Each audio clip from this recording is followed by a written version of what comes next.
Baik, perkenalkan nama saya Leonarda Serviana Eno dengan NPM 33210026. Yang pertama yaitu pengertian dari Nemat helmithes. Dalam bahasa Yunani, nema artinya benang dan helmithes artinya cacing. Disebut cacing giling karena berbentuk bulat panjang seperti benang. Nemat helmithes sudah memiliki rongga tubuh meskipun bukan rongga tubuh sejati atau pseudocelomata. Yang kedua yaitu ciri tubuh Nemat helmithes. Nemat helmithes memiliki tubuh yang dilapisi kutikula atau melindungi diri, memiliki sistem pencernaan, mulut pada ujung anterior, sedangkan anus pada ujung posterior. Makanan diedarkan ke seluruh tubuh melalui cairan pada pseudocelom. Tidak memiliki pembuluh darah maupun sistem respirasi. Respirasi berlangsung secara difusi melalui permukaan tubuh. Organ reproduksi jantan dan betina terpisah dalam individu yang berbeda. Hidup bebas atau parasit. Reproduksi secara seksual. Telur dapat membentuk kista. Bentuk tubuh cacing betina lebih besar daripada cacing jantan. Yang berikut cara hidup dan habitat. Nemat helmithes yang hidup bebas berperan dalam penguraian sampah organik. Yang hidup sebagai parasit memperoleh makanan berupa sari makanan atau darah dari tubuh inangnya. Habitatnya yang hidup bebas terdapat di tanah becek dan di dasar perairan tawar atau laut. Sedangkan parasit ada di tubuh manusia, hewan, atau tumbuhan. Yang berikut yaitu klasifikasi pada Nemat helmithes, yaitu dibagi dalam dua kelas. Yang pertama kelas nematoda dan yang kedua nematophora. Yang pertama yaitu cacing perut.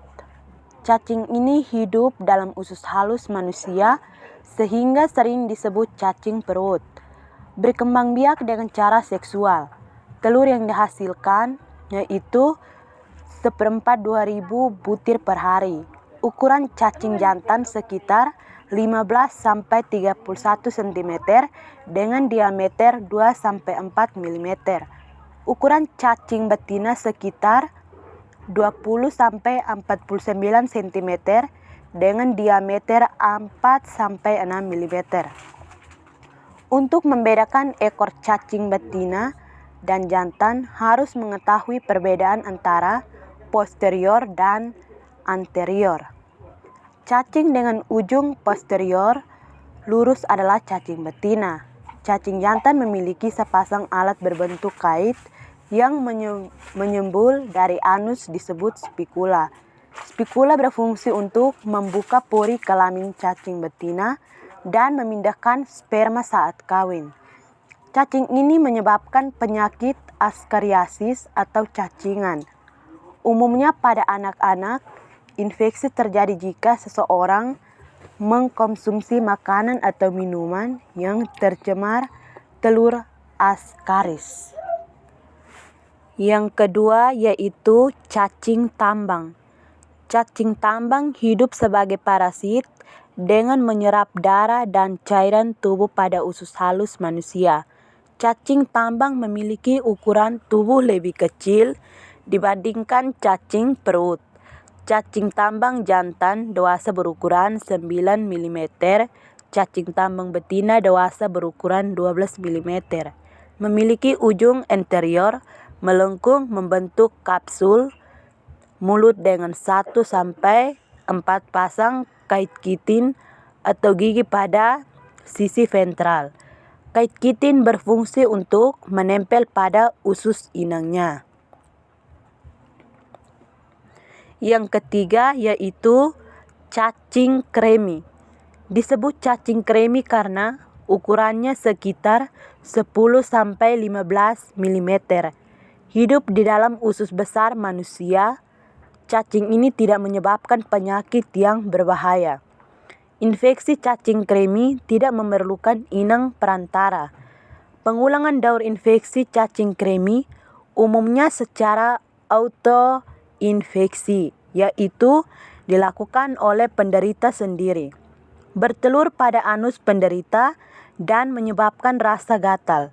Jika penderita menggaruk-garuk daerah tersebut dan tidak membersihkan tangannya, infeksi oleh cacing ini akan terjadi kembali. Yang keempat yaitu cacing rambut. Cacing rambut dinamakan pula cacing filaria. Tempat hidupnya di dalam pembuluh limfa. Cacing ini menyebabkan kaki gajah atau elefantiasis. Pembengkakan terjadi karena akumulasi cairan dalam pembuluh limfa yang tersumbat oleh cacing filaria dalam jumlah banyak. Cacing filaria masuk ke dalam tubuh melalui gigitan nyamuk Culex yang terdapat di daerah tropis. Dan yang kelima yaitu Trichinella spiralis. Cacing ini hidup pada otot manusia yang menyebabkan penyakit trichinosis atau kerusakan otot. Manusia yang terinfeksi cacing ini karena makanan daging yang tidak dimasak dengan baik.